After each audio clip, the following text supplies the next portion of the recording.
Hi guys, so I started the hat last night and I worked on it for about 3.5 hours, I think. Let me see. So about 3.5 hours, and this is where I'm at. I tried to finish the last row I started and I almost did, but these ruffles are literally gonna be the death of me. Like, they're very time consuming, but I really love the color.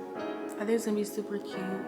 I have made one before, but I used chunky yarn, so I thought that this one was gonna take longer. I don't know if I'm getting faster, which I hope I am, or because I've done this already, maybe it's just not taking as long. I'm not really sure, but I thought it would take longer because I did use chunky yarn the first time. I know I have to do more rows. I think I only did 3 rows of ruffles and the chunky yarn, but with this one, this is the 3rd row, so I'm probably gonna have to do 2 or 3 more rows and then we'll see.